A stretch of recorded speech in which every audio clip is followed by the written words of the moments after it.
Hi hello welcome back to my channel friends. ನಾನು ಚೆನ್ನಾಗಿದ್ದೀನಿ, ನೀವೆಲ್ಲ ಚೆನ್ನಾಗಿದ್ದೀರಾ ಅಂತ ಅಂದ್ಕೊಂಡಿದ್ದೀನಿ. ಹಾಗೆಯೇ ಫ್ರೆಂಡ್ಸ್, ಇವತ್ತಿನ ವಿಡಿಯೋ ಬಂದು ಪೂರ್ತಿಯಾಗಿ ನೀವೇನಾದರೂ ನೋಡಿದ್ರಿ ಅಂದರೆ ಟೈಲರಿಂಗಲ್ಲಿ ಸಕ್ಸಸ್ ಆಗೋದಂತೂ 100% ಗ್ಯಾರಂಟಿ. ನಾನು ಈ ಆನಂದಪುರದಲ್ಲಿ ಇಷ್ಟೊಂದು ಜನ ಟೈಲರ್ಸ್ ಇದ್ದರೂ ಸಹಿತ ಹೇಗೆ ನಾನು ಎಲ್ಲೇ ಮನೆ ಮಾಡಿದ್ರು ಸಹಿತ ನನಗೆ ಕಸ್ಟಮರ್ ಹುಡ್ಕೊಂಡು ಬಂದು ಬಟ್ಟೆ ಕೊಡ್ತಾರೆ, ಹಾಗೆ ಕಾಯಂ ಕಸ್ಟಮರ್ ಆಗಿಬಿಡ್ತಾರೆ ಬಟ್ಟೆ ಹೊಲಿಸೋದಕ್ಕೆ. ಇದೆಲ್ಲ ಹೇಗೆ ಸಾಧ್ಯ? ನನ್ನಲ್ಲಿ ಕೆಲವೊಂದು ಗುಣಗಳು ಇರೋದಕ್ಕಾಗೇ ಇವರೆಲ್ಲ ಬರ್ತಾರೆ. ಅದೇನು ಅಂತ ನಾನು ಹೇಳ್ತೀನಿ. ಹಾಗೆಯೇ ನೀವೇನಾದರೂ ಈ ರೀತಿ ಇಲ್ಲ ಅಂತ ಅಂದರೆ ಚೇಂಜ್ ಮಾಡಿಕೊಂಡು ಹಾಗೆಯೇ ಟೈಲರಿಂಗಲ್ಲಿ ಸಕ್ಸಸ್ ಆಗಿ ಅಂತ ಹೇಳ್ತಾ ಇದ್ದೀನಿ. ಫಸ್ಟ್ನೇದಾಗಿ ನಾನು ಟೈಲರಿಂಗ್ ಕಲ್ತಾಗಿಂದನೂ ನಾನು ಮಾಡಿರೋಂತಹ ಕೆಲಸಗಳು ಬಂದುಬಿಟ್ಟು ಹೇಳ್ತೀನಿ. ಏನಂತಂದರೆ ವರ್ಕ್ ಮೇಲೆ ನಾವು ತುಂಬ ಫೋಕಸ್ ಹಾಕೋದು. ಅಂದರೆ ನಾವೊಂದು ಬ್ಲೌಸ್ ಹೊಲಿತಿದ್ದೀವಿ ಅಥವಾ ಹೊಸ ಪ್ಯಾಟ್ರನ್ ಹೊಲಿತಿದ್ದೀವಿ ಅಥವಾ ನಮಗೆ ಒಂದು ಕಸ್ಟಮರ್ ಬಟ್ಟೆ ಕೊಟ್ಟರು ಅಂದರೆ ಅದ್ರ ಮೇಲೆ ಜಾಸ್ತಿ ಫೋಕಸ್ ಹಾಕಿ ಚೆನ್ನಾಗಿ ಮಾಡಿ ಹೊಲಿದು ಕೊಡೋದು. ಕಸ್ಟಮರ್ ಅಂದ್ಕೊಂಡಕ್ಕಿಂತನೂ ಒಂದು ಜಾಸ್ತಿ ಪರ್ಸೆಂಟೇಜ್ ನಾವು ಚೆನ್ನಾಗಿ ಮಾಡಿ ಸ್ಟಿಚ್ ಮಾಡಿದಾಗ ಅವರಿಗೆ ನಮ್ಮ ಕೆಲಸದ ಮೇಲೆ ಒಂದು ಕಾನ್ಫಿಡೆಂಟ್ ಬರುತ್ತೆ. ಫಸ್ಟ್ನೇದಾಗಿ ವರ್ಕ್ ಮೇಲೆ ನೀವು ಜಾಸ್ತಿ ಫೋಕಸ್ ಮಾಡೋದು. ಹಾಗೆಯೇ ಎರಡನೇದಾಗಿ ಪೇಷನ್ಸ್, ಸಮಾಧಾನ. ನಮ್ಮ ಟೈಲರ್ ವೃತ್ತಿಯಲ್ಲಿ ನಮಗೆ ಬೇಕಾಗಿರೋದು ಮೋಸ್ಟ್ ಅಂದರೆ ಪೇಷನ್ಸ್, ಸಮಾಧಾನ. ತುಂಬಾ ಪೇಷನ್ಸ್ ಬೇಕು. ನಾವು ಎಷ್ಟು ಪೇಷನ್ಸ್ ಇಟ್ಕೊಂಡ್ರೂ ಸಮಾಧಾನ. ಫ್ರೆಂಡ್ಸ್, ನೀವು ದಿನಕ್ಕೆ 10 ಬ್ಲೌಸ್ ಹೊಲಿತೀರಾ ಅನ್ನೋದು ಮುಖ್ಯ ಆಗಲ್ಲ. 10 ಬ್ಲೌಸ್ ಹೊಲಿದು ನೀವು ಕಸ್ಟಮರಿಗೆ ಕೊಟ್ಟು 10 ಜನ ಕಸ್ಟಮರು ನಿಮ್ಗೆ ಏನು ಹೇಳ್ದೇನೆ ಸಕ್ಸಸ್ ಆಗಿ ಚೆನ್ನಾಗಾಗಿದೆ, ನೀವು ಹೊಲಿದಿರೋದು ತುಂಬ ಚೆನ್ನಾಗಾಗಿದೆ ಅಂತ ಹೇಳ್ಬಿಟ್ಟು 10 ಜನ ಹೋದರೆ ಇದೆಯಲ್ಲ, ನೀವು 100 ಬ್ಲೌಸ್ ಹೊಲಿದಿರೋದಕ್ಕೆ ಸಮ ಆಗುತ್ತೆ. 10 ಬ್ಲೌಸ್ ಹೊಲ್ಕೊಟ್ಬಿಟ್ಟು 5 ಜನ ಕಂಪ್ಲೇಂಟ್ ಹೇಳಿದ್ರು, 5 ಜನ ಸರಿ ಆಯಿತು ಅಂದ್ರೂ ನಾವಲ್ಲಿ 100% ಸಕ್ಸಸ್ ಆಗಿಲ್ಲ ಅಂತಲೇ ಲೆಕ್ಕ. ಹಾಗಾಗಿ ತಪ್ಪು ಆಗಬಾರ್ದು ಅಂತ ಏನೂ ಇಲ್ಲ, ತಪ್ಪು ಮಾಡಿನೇ ನಾವು ಕಲಿಯೋದಾಗತ್ತೆ. ಹಾಗೆಯೇ ಫ್ರೆಂಡ್ಸ್, ಇವತ್ತು ನಾನು ಹೇಳ್ತಾ ಇರೋದು ಏನು ವಿಷಯ ಅಂತ ಅಂದರೆ ಪೇಷನ್ಸ್, ಸಮಾಧಾನ. ನಾವು ಟೈಲರ್ಸ್ಗಳು ಪ್ರತಿದಿನ ಕಲಿಯೋದಿರುತ್ತೆ. ಅಂದರೆ ನಾವು ಕಲ್ತು ಮುಗೀತು ಆಯಿತು, ನಾವು ಕಲ್ತಾಯಿತು ಅಂತ ಅನ್ನೋದೇ ಇಲ್ಲ. ನಾವು ದಿನದಿಂದ ದಿನಕ್ಕೆ, ವರ್ಷದಿಂದ ವರ್ಷಕ್ಕೆ ಚೇಂಜ್ ಆಗ್ತಾನೇ ಇರುತ್ತೆ ಟ್ರೆಂಡು, ಫ್ಯಾಷನ್ ಅನ್ನೋದು. ಹಾಗಾಗಿ ನಾವು ಕಲಿತಾನೇ ಇರಬೇಕು. ಹೊಸದಾಗಿ ನಮಗೇನಾದರೂ ಹೊಲೀರಿ ಅಂತ ತಂದುಕೊಟ್ಟಾಗ ಸಮಾಧಾನದಿಂದ ನೋಡೋದು, ಅಥವಾ ನೀವು ಹೊಲಿದು ಕೊಟ್ಟಿರೋ ಬಟ್ಟೆಗಳು ಏನಾದರೂ ಸ್ವಲ್ಪ ಸಣ್ಣ ಪುಟ್ಟ ಆಗಿದ್ದರೆ, ಅಂದರೆ ಮಿಸ್ಟೇಕ್ ಆಗಿದ್ದರೆ ಕಸ್ಟಮರ್ ತಂದಾಗ ಸಮಾಧಾನದಿಂದ ಅದನ್ನು ಸರಿ ಮಾಡಿಕೊಡೋದು, ಇದೆಲ್ಲ ನಿಮಗೆ ಬೇಕು. ಎರಡನೇದಾಗಿ ಪೇಷನ್ಸ್, ಸಮಾಧಾನ ಇದ್ದರೆ ನೀವು ನಿಮ್ಮ ಟೈಲರಿಂಗ್ ಕೆಲಸದಲ್ಲಿ 100% ಸಕ್ಸಸ್ ಆಗ್ತೀರಾ. ಹಾಗೆಯೇ ಮೂರನೇದು ಬಂದ್ಬಿಟ್ಟು ಏನು ಅಂತಂದರೆ ನಾನು ನನ್ನ ಟೈಲರಿಂಗ್ ಜರ್ನಿಯಲ್ಲಿ ಸಕ್ಸಸ್ ಆಗಿದ್ದು ಹೇಗೆ ಅಂತಂದರೆ ಕಂಟಿನ್ಯೂ ಆಗಿ ಹೊಸದನ್ನು ಕಲಿತಾ ಇದ್ದೆ. ಅಂದರೆ ನನಗೆ ಸಮಾಧಾನ ಇಲ್ಲ. ನಾನು ಇವತ್ತು ಏನೋ ಒಂದು ಹೊಸದಾಗಿ ಕಲಿತೆ ಅಂದರೆ ನಾಳೆ ನನಗೆ ಇನ್ನೊಂದು ಏನಾದರೂ ಹೊಸದಾಗಿ ಕಲಿಬೇಕು ಅನ್ನೋದು ನನಗೆ ಮೊದಲಿಂದನೂ, ನಾನು ತುಂಬ ಚಿಕ್ಕವಳಾಗಿದ್ದಾಗಿಂದ ಟೈಲರಿಂಗಲ್ಲಿ ಇಂಟ್ರೆಸ್ಟು ಹಾಗೂ ಟೈಲರಿಂಗನ್ನು ಕಲ್ತಿದ್ರಿಂದ ನನಗೆ ಆ ಥರನೇ ನನಗೆ ಬಂದಿರೋದು. ಮನೆಯಲ್ಲಿ ಬಟ್ಟೆ ಹೊಲಿದ್ರೂ ಸಹಿತ ನನ್ನ ಖರ್ಚಿಗೆ, ನನ್ನ ದಿನನಿತ್ಯದ ಕಮಿಟ್ಮೆಂಟಿಗೆ ನನಗೆ ಟೈಲರಿಂಗ್ ತುಂಬಾ ಹೆಲ್ಪ್ ಮಾಡಿದೆ. ಹಾಗೆಯೇ ಇದು ಬಂದ್ಬಿಟ್ಟು ಮೂರನೇದಾಯಿತು. ಹಾಗೆ ನಾಲ್ಕನೇದು ಬಂದ್ಬಿಟ್ಟು ಟೈಮ್ ಮ್ಯಾನೇಜ್ಮೆಂಟು. ಆಲ್ಮೋಸ್ಟ್ ಟೈಲರ್ಗಳಿಗೆ ಎಲ್ಲರಿಗೂ ಟೈಮ್ ಮ್ಯಾನೇಜ್ಮೆಂಟ್ ಅಂದರೆ ಏನು ಅಂತ ಆಲ್ರೆಡಿ ಗೊತ್ತಿರುತ್ತೆ. ನನ್ನ ತುಂಬ ವೀಡಿಯೋಸ್ಗಳಲ್ಲಿ ಹೇಳಿದ್ದೀನಿ. ಟೈಮ್ ಮ್ಯಾನೇಜ್ಮೆಂಟ್, ನಾವು ಹೇಗೆ ದುಡ್ಡನ್ನು ಒಂದು ಮ್ಯಾನೇಜ್ ಮಾಡ್ತೀವೋ ಅದೇ ರೀತಿ ಟೈಮ್ ಮ್ಯಾನೇಜ್ಮೆಂಟ್ ಅನ್ನೋದು ತುಂಬಾ ಮುಖ್ಯ. ನಾವು ಎಲ್ಲ ಕೆಲಸ ಮುಗಿಸಿ ಸಂಜೆ ಹೊತ್ತಿಗೆ ನೀವು ಒಂದು 2 ನಿಮಿಷ ಟೈಮ್ ಕೊಟ್ಬಿಟ್ಟು ದುಡ್ಡನ್ನು ನೀವು ಯಾವ್ದ್ಯಾವ್ದಕ್ಕೆ ಖರ್ಚು ಮಾಡಿದ್ರಿ ಅಂತೇಳಿ ಬರೆದಿಡ್ತೀರಲ್ವ, ಅದೇ ಥರ ನಾನು ಇವತ್ತು ಟೈಮನ್ನು ಯಾವ್ಯಾವುದು ಎಷ್ಟೆಷ್ಟು ಬ್ಲೌಸ್ ಹೊಲಿದೆ ಅನ್ನೋದನ್ನು ಒಂದು ಟೈಮನ್ನು ಬರೆದಿಟ್ಕೊತ ಬಂದರೆ ನಿಮಗೆ ನಾಳೆ ನೀವು ಅಷ್ಟು ಟೈಮನ್ನು ವೇಸ್ಟ್ ಮಾಡಲ್ಲ. ನಾವು ಟೈಮ್ ಮ್ಯಾನೇಜ್ ಮಾಡಿಬಿಟ್ಟು ಕಸ್ಟಮರ್ಗೆ ಟೈಮ್ ಕರೆಕ್ಟಾಗಿ ಬಟ್ಟೆ ಕೊಡೋದೇ ಟೈಮ್ ಮ್ಯಾನೇಜ್ಮೆಂಟ್ ಆಗುತ್ತೆ.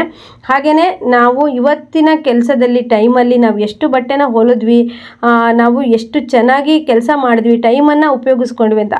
ಫ್ರೆಂಡ್ಸ್, ನೀವು ಏನಾದರೂ ಹೊಸದಾಗಿ ಕಲೀರಿ, ಅದು ಸಹಿತ ಟೈಮ್ ವೇಸ್ಟ್ ಆಗಿರೋ ಥರ ಅನಿಸಲ್ಲ. ಯಾವತ್ತೂ ಅಷ್ಟೇ ನಿಮ್ಮ ಹತ್ರ ಇರೋ ಹಣ ಮತ್ತು ನಿಮ್ಮ ಹತ್ರ ಇರೋವಂಥ ಟೈಮನ್ನು ವೇಸ್ಟ್ ಮಾಡಬೇಡಿ. ಟೈಮ್ ವೇಸ್ಟ್ ಆಯಿತು ಅಂದರೆ ಹಣನೂ ವೇಸ್ಟ್ ಆಗುತ್ತೆ. ಹಾಗೆಯೇ ನಿಮಗೆ ಉದಾಹರಣೆ ಸಮೇತ ಹೇಳಿದ್ದೀನಿ.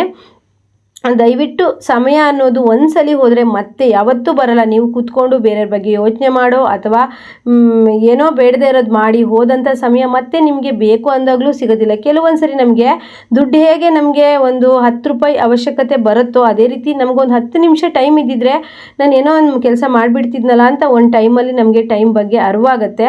ಹಾಗಾಗಿ ಟೈಮನ್ನು ನೀವು ಆದಷ್ಟು ದುಡ್ಡಿಗೆ ಎಷ್ಟು ವ್ಯಾಲ್ಯೂ ಕೊಡ್ತಿರೋ ಟೈಮಿಗೂ ಅಷ್ಟೇ ವ್ಯಾಲ್ಯೂ ಕೊಡಿ. ಕಸ್ಟಮರ್ ಕೊಟ್ಟಂಥ ಬಟ್ಟೆಗಳನ್ನು ಟೈಮ್ಗೆ ಅವ್ರು ಹೇಳಿರೋ ಟೈಮ್ಗೆ ಕೊಟ್ಟಾಗ ನೀವು ಟೈಲರಿಂಗಲ್ಲಿ ಸಕ್ಸಸ್ ಆಗ್ತೀರಾ. ಹಾಗೆ ಬಟ್ಟೆಗಳು ನೀವು ಎಲ್ಲೇ ಇರಿ, ಎಷ್ಟೇ ಪೇಟೆಯಿಂದ ಎಷ್ಟೇ ದೂರದಲ್ಲಿರಿ, ನಿಮಗೆ ಕಸ್ಟಮರ್ ಅಲ್ಲಿಗೆ ಹುಡ್ಕೊಂಬಂದು ಕೊಡ್ತಾರೆ ಟೈಮ್ ಮ್ಯಾನೇಜ್ಮೆಂಟ್ ಮಾಡಿದ್ರೆ. ಟೈಮ್ ಮ್ಯಾನೇಜ್ಮೆಂಟ್ ಮಾಡಬೇಕು ಅಂತೇಳಿ ಹೇಗಾತ ಹಾಗೆ ಸ್ಟಿಚ್ ಮಾಡಿಕೊಡೋದನ್ನು ಮಾಡಬೇಡಿ. ನೀಟಾಗಿ ಫಿಟ್ಟಿಂಗನ್ನ ನೋಡಿಕೊಂಡು ಟೈಮ್ ಮ್ಯಾನೇಜ್ಮೆಂಟ್ ಮಾಡ್ಕೊಂಡು ಕೊಟ್ಟರೆ ನಿಮಗೆ ಟೈಲರಿಂಗ್ ಕೆಲಸ ಸಕ್ಸಸ್ ಆಗುತ್ತೆ. ನೀವು ಎಲ್ಲೇ ಮಾಡಿದ್ರೂ ದೂರ, ನಾವು ಯಾವುದೋ ಮನೇಲಿ ಹೊಲಿತಾ ಇದ್ದೀವಿ, ನಮಗೆ ಪೇಟೆ ದೂರ, ಸಿಟಿ ದೂರ ಅನ್ನೋರಿಗೆ ಇದೊಂದು ಉದಾಹರಣೆ ಅಂತಲೇ ಹೇಳ್ಬೋದು.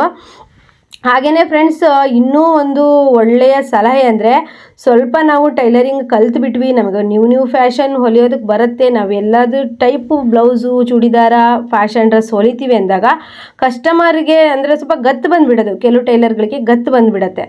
ಆ ರೀತಿ ಯಾವತ್ತೂ ಮಾಡಬೇಡಿ ಫ್ರೆಂಡ್ಸ್. ನಾನು 23 ವರ್ಷ ಆಯಿತು ಬಟ್ಟೆ ಹೊಲಿತಾ. ನನ್ನ ಹತ್ರ ಕೆಲವೊಂದು ಸರಿ ಟಾಪ್ ಸ್ಟಿಚ್ ಮಾಡಿಕೊಡಿ, ಅಥವಾ ಕೆಲವೊಂದು ಸರಿ ಏನೋ ಅಂದರೆ ಹೊಲಿಗೆ ಬಿಟ್ಟಿರೋ ಬಟ್ಟೆನೇ ತರ್ತಾರೆ. ಹಾಗಂತ ನಾನಿವಾಗ ಇಷ್ಟೊಂದು ಸೀನಿಯರಿಟಿ ಬಂದಿದೆ ನನಗೆ ಕೆಲಸದಲ್ಲಿ ಅಂತ ನಾನು ಜಂಬ ಮಾಡೋದಾಗಲಿ ಆ ರೀತಿ ಮಾಡಲ್ಲ. ನಮ್ಮ ಹತ್ರ ಯಾಕೆ ಬರ್ತಾರೆ ಅಂತಂದರೆ, ನಮ್ಮ ಹತ್ರ ಟೈಲರಿಂಗ್ ಮಿಷನ್ ಇರುತ್ತೆ, ನಾವು ಆ ಕೆಲಸ ಮಾಡ್ತಾ ಇರ್ತೀವಿ, ನಾವು ಆ ಕೆಲಸ ಮಾಡೋದಕ್ಕೆ ಹಿಂಜರಿಯೋದು ಬೇಡ.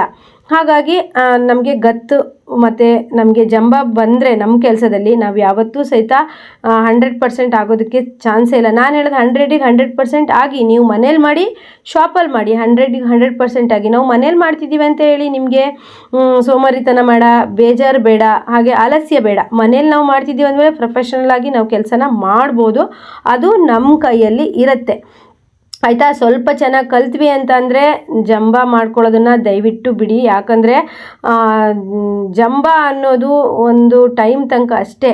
ನಾವು ಮಾಡಿರೋಂತಹ ಕೆಲಸಗಳಿರುತ್ತಲ್ವ, ಅದನ್ನು ನಾವು ನೆನೆಸ್ತಾರೆ ತುಂಬ ಜನ. ಹಾಗಾಗಿ ಕಸ್ಟಮರ್ ಸ್ವಲ್ಪ ಹೇಗೆ ಇರಲಿ, ಕೆಲವೊಂದು ಸರಿ ನಾವೆಲ್ಲ ಟೈಮಲ್ಲೂ ಸಮಾಧಾನವಾಗಿ ಇರೋಕ್ಕೆ ಬರಲ್ಲ. ನಿಮಗೆ ಅರ್ಥ ಆಗೋಗೆ ಕಸ್ಟಮರ್ಗೆ ಹೇಳಿ. ಹಾಗೆಯೇ ಫ್ರೆಂಡ್ಸ್, ನಿಮಗೆ ಕಲ್ತ್ವಿ ಅಂತ ಹೇಳಿ ಜಂಬನ ಮಾಡ್ಕೊಳ್ಳೋದು ಬೇಡ ಅಂತ ಹೇಳ್ತೀವಿ. ಒಬ್ಬೊಬ್ಬರು ಟೈಲರ್ ಇರ್ತಾರೆ, ಎಲ್ಲ ಕಸ್ಟಮರ್ನೂ ಒಂದೇ ಥರ ಟ್ರೀಟ್ ಮಾಡ್ತಾ ಇರ್ತಾರೆ. ಅಂದರೆ ಚೆನ್ನಾಗಿರೋ ಕಸ್ಟಮರ್ನೂ, ಒಳ್ಳೆ ಕಸ್ಟಮರ್ನೂ ಒಂದೇ ಥರ ಟ್ರೀಟ್ ಮಾಡ್ತಾ ಇರ್ತಾರೆ. ಅವ್ರಿಗೆ ಅರ್ಥ ಮಾಡ್ಕೊಳಕ್ಕೆ ಬರೋದಿಲ್ಲ. ನಾನು ಹೆಂಗಂದ್ರೆ ಫ್ರೆಂಡ್ಸ್, ಇಷ್ಟು ವರ್ಷ 23 ವರ್ಷ ಆಯ್ತಲ್ಲ, ನಾನು ಒಂದ್ಸಲಿ ಕಸ್ಟಮರ್ನ ನೋಡ್ತೀನಿ, ಅವ್ರನ್ನ ಕರೆಕ್ಟಾಗಿ ನೋಡಿದಷ್ಟು ನನಗೆ ಅದಷ್ಟು ಕರೆಕ್ಟಾಗಿ ಅವ್ರು ಹೀಗೆ ಅಂತ ಅರ್ಥ ಆಗ್ಬಿಡುತ್ತೆ. ಅದ್ರ ಮೇಲ್ಗಡೆ ನಾನು ಅವ್ರ ಹತ್ರ ಮಾತಾಡ್ತಾ ಆಗಲಿ ಅಥವಾ ಅವ್ರ ಹತ್ರ ಬಟ್ಟೆ ಇಸ್ಕೊಳ್ಳೋದಾಗಲಿ ನನಗೆ ಮಾಡ್ಕೊಂಡು ಹೋಗ್ಬಿಡ್ತೀನಿ. ಅಷ್ಟು ಚೆನ್ನಾಗಿ ನನಗೆ ಕಸ್ಟಮರ್ ಬಗ್ಗೆ ಗೊತ್ತಾಗ್ಬಿಡುತ್ತೆ. ಹಾಗಾಗಿ ನಾನು ಯಾವ ಕಸ್ಟಮರಿಂದನೂ ಮೋಸ ಹೋಗಿಲ್ಲ. ಯಾಕಂದರೆ ಒಬ್ಬೊಬ್ಬರು ಹೇಗಿರ್ತಾರೆ ಅಂದರೆ, ಎಷ್ಟೊಂದೋ ಬಟ್ಟೆಗಳನ್ನು ಹೊಲಿಸ್ಕೊಂಡು ಈ ದುಡ್ಡನ್ನು ಕೊಡದೇ ಇರೋ ಥರ ಎಷ್ಟೋ ಟೈಲರ್ಸ್ಗಳಿಗೆ ಕಸ್ಟಮರ್ ಮಾಡಿರ್ತಾರೆ. ಹಾಗಾಗಿ ನಂಗೆ ಅವ್ರ ಮಾತು, ನಡವಳಿಕೆ, ಅವರ ಶೈಲಿಯಲ್ಲಿ ಗೊತ್ತಾಗ್ಬಿಡತ್ತೆ. ಆ ಟ್ಯಾಲೆಂಟನ್ನು ನೀವು ಕಲ್ತ್ಕೊಬೇಕು ಅಂತ ಹೇಳ್ತೀನಿ. ಹಾಗೆಯೇ ಬಂದಂಥ ಮತ್ತು ಮನೆಯಲ್ಲಿ ಕೆಲಸ ಮಾಡ್ತಾಯಿರಿ, ಇದು ಒಂದು ಟಿಪ್ಸು. ಶಾಪಲ್ಲಿ ಕೆಲಸ ಮಾಡ್ತೀರಿ, ಬಂದಂಥ ಕಸ್ಟಮರ್ ಎಲ್ಲರನ್ನೂ ನಂಬೋದಕ್ಕೆ ಹೋಗ್ಬೇಡಿ. ಎಲ್ಲರೂ ಅಷ್ಟೇ ಒಳ್ಳೆಯವ್ರು ಇರ್ತಾರೆ ಅಂತ ಹೇಳಕ್ಕೆ ಬರೋದಿಲ್ಲ. ಹಾಗಾಗಿ ಎಲ್ಲರನ್ನೂ ಕೆಟ್ಟವರು ಅನ್ನೋಕ್ಕೂ ಬರಲ್ಲ. ನಾವು ಅವರನ್ನು ನೋಡಿ ನಾವು ಕೆಲಸ ಮಾಡಬೇಕಾಗತ್ತೆ. ಹಾಗೆಯೇ ಫ್ರೆಂಡ್ಸ್, ಇವತ್ತಿನ ವಿಡಿಯೋದಲ್ಲಿ ನಾನು ತುಂಬಾ ಒಳ್ಳೊಳ್ಳೆ ಟಿಪ್ಸ್ಗಳನ್ನು ನಿಮಗೆ ಹೇಳಿದ್ದೀನಿ ಅಂತ ಅಂದ್ಕೊಳ್ತೀನಿ. ಹಾಗೆಯೇ ಫ್ರೆಂಡ್ಸ್, ತುಂಬ ನನ್ನ ಚಾನಲಲ್ಲಿ ವೀಡಿಯೋಸ್ಗಳಲ್ಲಿ ನಿಮಗೆ ಟೈಲರಿಂಗಲ್ಲಿ ಬೇಕಾಗುವಂಥ ಟಿಪ್ಸ್ಗಳನ್ನು ನಾನು ಹೇಳಿದ್ದೀನಿ. ಅದೇ ರೀತಿ ಫಾಲೋ ಮಾಡಿದ್ದೀನಕ್ಕ ಅಂತ ನನಗೆ ಕಾಲ್ ಮಾಡಿ ಹೇಳ್ತಾರೆ, ಮೆಸೇಜ್ ಮಾಡಿ ಹೇಳ್ತಾರೆ. ತುಂಬಾ ಖುಷಿ ಆಗುತ್ತೆ. ನಿಮ್ಮ ದೊಡ್ಡ ಫ್ಯಾನು ಅಂತ ಸಹಿತ ಹೇಳ್ತಾರೆ. ಹಾಗಾಗಿ ನನ್ನ ಒಂದು ಉದ್ದೇಶ ಏನಂದರೆ, ಟೈಲರಿಂಗ್ ಮಾಡ್ತಿರೋಂಥ ಹೆಣ್ಮಕ್ಳಿಗೆ ಏನೋ ಒಂದು ಒಳ್ಳೆಯದಾಗಲಿ ಅಂದರೆ ಫ್ರೆಂಡ್ಸ್, ನಾನು ಕಲಿತು ಟೈಲರಿಂಗ್ ಮಾಡೋ ಒಂದು 10 ವರ್ಷ ನನಗೆ ಇದು ಯಾವುದೇ ಥರ ಅರಿವು ಇರಲಿಲ್ಲ. ಇಲ್ಲದೇ ತುಂಬ ತಪ್ಪುಗಳನ್ನು ಮಾಡ್ಕೊಂಡ್ಬಿಟ್ಟಿದ್ದೆ. ಆದರೆ ಈ ಹೇಳ್ದಿರೋ ಪಾಯಿಂಟ್ಸ್ ಹೇಳ್ತಾ ಇದ್ದೀನಲ್ಲ, ಈ ಪಾಯಿಂಟ್ಸ್ ಎಲ್ಲ ನನಗಾಗೆ ಬಂದಿತ್ತು. ನಾನು ಈ ರೀತಿಯೇ ಇದ್ದಿದ್ದು ಮೊದಲಿಂದನೂ ಅಷ್ಟೇ.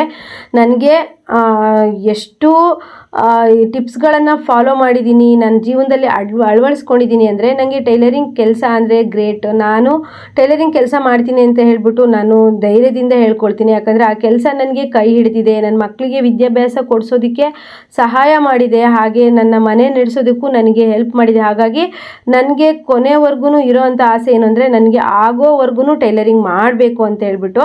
ಹಾಗೆಯೇ ಇನ್ನೂ ನನಗೆ 4 ಜನ ಹೆಣ್ಮಕ್ಳಿಗೂ ಕಲಿಸ್ಬೇಕು ಅಂತ ಆಸೆ ಇತ್ತು. ಆದರೆ ನಾನು ಕಲಿಸಿದ್ದೀನಿ. ನನ್ನ ಹತ್ರ 1000ಕ್ಕಿಂತ ಜಾಸ್ತಿ ಕಲ್ತಿದ್ದಾರೆ. ಆದರೆ ಈಗ ನಾನು ಕಲಿಸೋ ಅಂಥ ಅದರಲ್ಲಿ ಇಲ್ಲ. ಹಾಗಾಗಿ ನಾನೀಗ ನನ್ನ ಕೆಲಸ, ನನ್ನ ಯೂಟ್ಯೂಬ್ ಚಾನಲ್ ಅಷ್ಟರಲ್ಲೇ ನಾನಿದ್ದೀನಿ. ಹಾಗಾಗಿ ನನಗೆ ಏನೂ ಇಲ್ಲ ಉದ್ದೇಶ, ನನ್ನ ಟೈಲರಿಂಗ್ ಕೆಲಸದಲ್ಲಿ ನಾನು ಚೆನ್ನಾಗಿ ಕೆಲಸ ಮಾಡಬೇಕು. ಹಾಗೆಯೇ ನನ್ನ ಯೂಟ್ಯೂಬ್ ಚಾನಲಲ್ಲಿ ಒಳ್ಳೊಳ್ಳೆ ವೀಡಿಯೋಸ್ಗಳನ್ನು ಕೊಡಬೇಕು ಅನ್ನೋದೇ ನನ್ನ ಉದ್ದೇಶ. ಇವತ್ತಿನ ವಿಡಿಯೋದಲ್ಲಿ ನಾನು ಹೇಳೋದಷ್ಟೇ, ನಾವು ಏನು ಕೆಲಸ ಮಾಡ್ತೀವಿ ಅದ್ರ ಮೇಲ್ಗಡೆ ಫೋಕಸ್ ಮಾಡಿ ಚೆನ್ನಾಗಿ ಕೆಲಸ ಮಾಡಬೇಕು. ನಾವು ಒಂದು ಕೆಲಸನ ಸಕ್ಸಸ್ ಮಾಡಿದ್ಮೇಲೆ ಇನ್ನೊಂದು ಕೆಲಸಕ್ಕೆ ಕೈ ಹಾಕಬೇಕು. ಅದು ಬಿಟ್ಕೊಂಡು ನಾವು ಇದನ್ನು ಅರ್ಧ ಕೆಲಸ ಮಾಡಿದ್ವಿ ಅರ್ಧ ಕೆಲಸ ಮಾಡಿದ್ವಿ ಆ ರೀತಿ ಮಾಡಬೇಡಿ. ನಾನು ಆ ಥರ ಕೆಲವು ಸರಿ ಮಾಡಿ ಅದರಿಂದ ಕೈ ಸುಟ್ಕೊಂಡಿದ್ದಿದೆ. ಹಾಗಾಗಿ ನೀವು ಒಂದು ಕೆಲಸದ ಮೇಲೆ ಫೋಕಸ್ ಮಾಡಿದ್ದೇ ಹೌದಾದರೆ ನಿಮ್ಮ ದುಡಿಮೆ ಅದರಲ್ಲಿ ಸಿಗತ್ತೆ. ಅಂದರೆ ಒಂದೇ ಕೆಲಸ ಮಾಡಿ ಅಂತ ಅಲ್ಲ, ಅರ್ನಿಂಗ್ಸ್ಗಳು ತುಂಬಾ ಇರಬೇಕು. ಅರ್ನಿಂಗ್ಸ್ ಬೇರೆ ಬೇರೆ ಅರ್ನಿಂಗ್ಸ್ ಇದ್ದರೆ ಮಾತ್ರ ಈ ಕಾಲದಲ್ಲಿ ಬದುಕೋಕ್ಕಾಗೋದು. ಆದ್ದರಿಂದ ನೀವು ಮಾಡೋ ಕೆಲಸನ 100% ಸಕ್ಸಸ್ ಆದಮೇಲೆ ಇನ್ನೊಂದು ಕೆಲಸಕ್ಕೆ ನಿಧಾನವಾಗಿ ಕೈ ಹಾಕಿ. ಇದರಲ್ಲಿ ನೀವು ಅವಾಗ 75% ಕೆಲಸ ಮಾಡಿದ್ರೂ ನಿಮಗೆ ಅಮೌಂಟ್ ಅನ್ನೋದು ಬರ್ತಾ ಇರುತ್ತೆ. ಹಾಗಾಗಿ ನಾನು ಹೇಳೋದೇನು ಅಂತಂದರೆ, ನಿಮ್ಮ ಕೆಲಸನ ಕರೆಕ್ಟಾಗಿ ಮಾಡಿ, ಟೈಮ್ ಕರೆಕ್ಟಾಗಿ ಮಾಡಿ, ಹಾಗೆ ಶ್ರದ್ಧೆಯಿಂದ ಮಾಡಿ, ಭಕ್ತಿಯಿಂದ ಮಾಡಿ, ಪ್ರೀತಿಯಿಂದ ಮಾಡಿ. ನಾವು ಯಾವುದೇ ಕೆಲಸನ ಈ ರೀತಿ ಮಾಡೋದ್ರಿಂದ ನಾವು ಜೀವನದಲ್ಲಿ ಸಕ್ಸಸ್ ಆಗ್ತೀವಿ ಅಂತ ಹೇಳ್ತಾ ಈ ವಿಡಿಯೋನ ಇಲ್ಲಿಗೆ ಮುಗಿಸ್ತಾ ಇದ್ದೀನಿ. ನೆಕ್ಸ್ಟ್ ವಿಡಿಯೋದೊಂದಿಗೆ ಮತ್ತೆ ಬರ್ತೀನಿ. ಎಲ್ರಿಗೂ ಬಾಯ್.